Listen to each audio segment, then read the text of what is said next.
ఉపాధ్యాయ సంఘాలతో సీఎం రేవంత్ రెడ్డి సమావేశమయ్యారు. Pending డీఏలు, 317 GO సవరణ, ఉద్యోగుల హెల్త్ స్కీమ్, జోనల్ వ్యవస్థ, ట్రాన్స్ఫర్లపై చర్చిస్తున్నారు.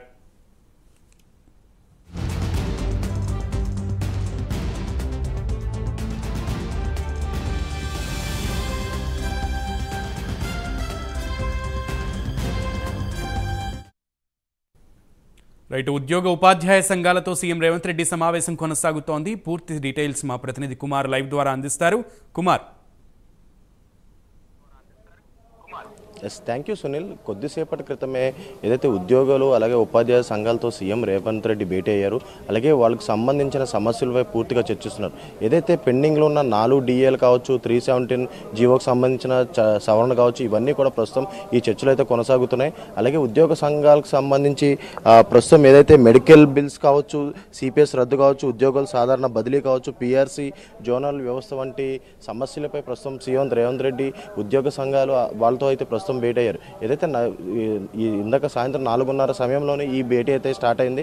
ప్రస్తుతం లోపల ఉద్యోగ సంఘాలు అలాగే ఏదైతే మంత్రి శ్రీధర్ బాబుతో అలాగే ఇంకా కొంతమంది నేతలతో కలిపి ఈ భేటీ అయితే కొనసాగుతుంది.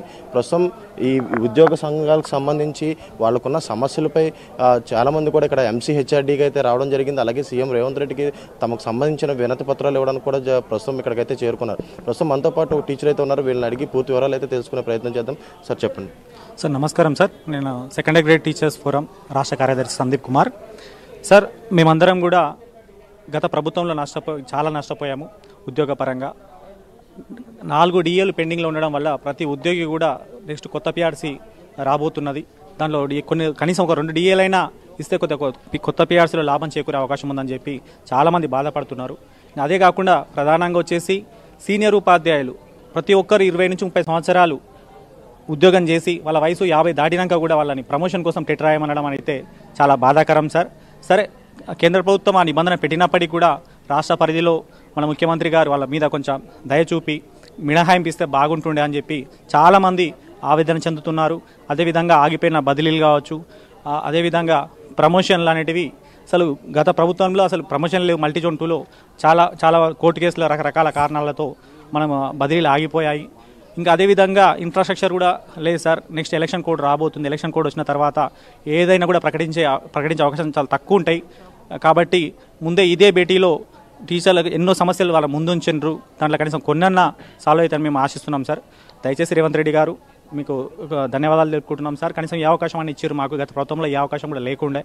ముఖ్యంగా మేము పైన పేర్కొన్న అంశం ప్రతి ఉపాధ్యాయ సంఘం కూడా మేము చెప్పిన అన్ని అంశాలు కూడా పెట్టి సార్తో భేటీలో ఉన్నారు. వాటి మీద మేము వాళ్ళకి పూర్తిగా రిక్వెస్ట్ చేస్తున్నాం. మొట్టమొదటి పాయింట్ టెట్ మినహాయింపు ఇవ్వండి, డిఏలు పెండింగ్లో ఉన్న డిఏలు విడుదల చేయండి. గత ప్రభుత్వంలో మేము పిఆర్సీ విషయం చాలా నష్టపోయాము. కనీసం ఈ ప్రభుత్వంలో న్యాయం చేకూర్చాలని చెప్పి కోరుకుంటూ, అదేవిధంగా 317 బాధితులు ఉన్నారు సార్. వాళ్ళ బాధ వర్ణనాతీతం. ఖచ్చితంగా వాళ్ళ పక్షాన కనీసం దయ చూపండి అని చెప్పి మేము రిక్వెస్ట్ చేసుకుంటున్నాం సార్. Thank you. మొత్తానికి ఏదైతే సీఎం రేవంత్ రెడ్డి అధ్యక్షతన ప్రస్తుతం ఈ సమావేశం అయితే జరుగుతుంది. అలాగే ప్రస్తుతం ఈ ఉద్యోగ సంఘాలు కావచ్చు, అలాగే నేతలు కావచ్చు, వీళ్ళందరికీ సమస్యలపై ప్రస్తుతం ఎంసీహెచ్ఆర్డీలోని 4:30కి దీనికి సంబంధించి సమావేశం అయితే ఏర్పాటు చేయడం జరిగింది. ప్రస్తుతం ఏదైతే 317 జీవో సవరణ, అలాగే 4 పెండింగ్లో ఉన్న 4 డిఏలకు సంబంధించి కూడా వీటన్నిటిని పరిష్కారం చేయాలంటూ కూడా బాధితులు అయితే ప్రస్తుతం ఇక్కడికైతే చేరుకున్నారు. ఈ భేటీ తదనంతరం కూడా దీనిపై పూర్తి వివరాలు అయితే తెలిసే అవకాశం అయితే ఉంది. Sunil. Right Kumar, thank you. Well, ఇవి బులెటిన్